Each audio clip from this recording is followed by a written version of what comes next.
défi, c'est de produire des logements qui soient écologiquement responsables, socialement inclusifs et économiquement abordables. Accessible, ouais. Donc, il y a déjà ça.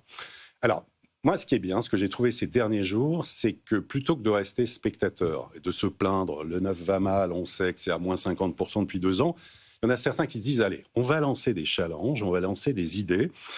Et on a notamment leur Grand Paris Aménagement, qui est un groupement d'aménageurs au service des maires, des collectivités, qui a lancé un défi, un challenge, le Challenge 50. Qu'est-ce que ça veut dire ? Challenge 50, il est ouvert aux professionnels de l'immobilier. Vous nous proposez des pistes pour construire 50% moins cher.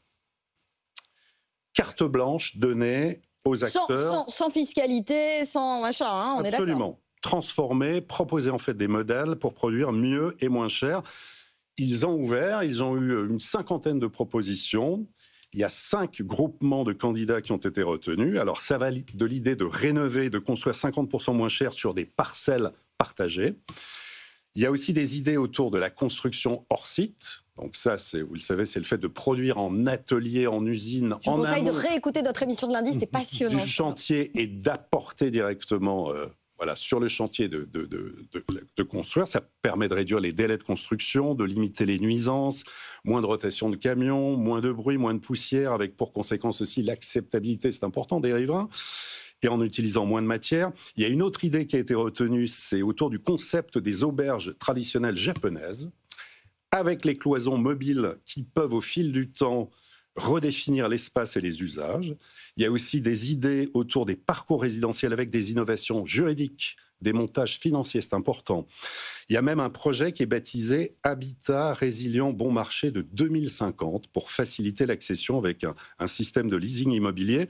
Il y a tous ces projets-là seront expérimentés. Et puis on a une autre initiative, c'est la Fondation Palladio, l'Université de la Ville de demain, pareil, là, qui est avec Mecca Brunel et Emmanuel Cos, qui a fait un appel à candidature. Et le thème, c'est tout simplement habiter.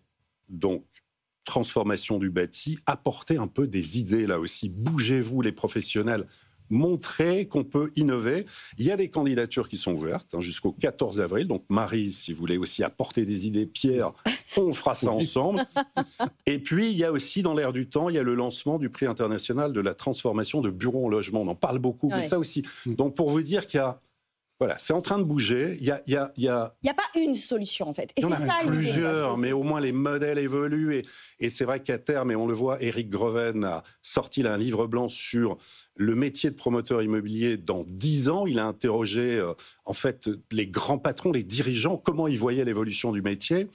Et beaucoup disent notamment ce qui est VEFA, en l'état futur d'achèvement, c'est peut-être un modèle qui ne verra pas le jour non plus dans quelques années, parce qu'on ne pourra plus aussi, quand on voit les opérations qui mettent entre 5 ans et 8 ans à sortir de terre, entre la conception, l'étude des travaux, les recours, les permis et tout ça, il n'y aura pas de la place pour tout le monde. Il y a des modèles à réinventer et on va de plus en plus aller, et c'est le maître mot, c'est la régénération urbaine, régénération du patrimoine. On va aller de plus en plus vers de la réhabilitation, de la transformation de nouveaux lieux. C'est l'ancienne caserne de pompiers désaffectés au Havre de 1920 qui devient une résidence intergénérationnelle. On va aller de plus en plus vers ça.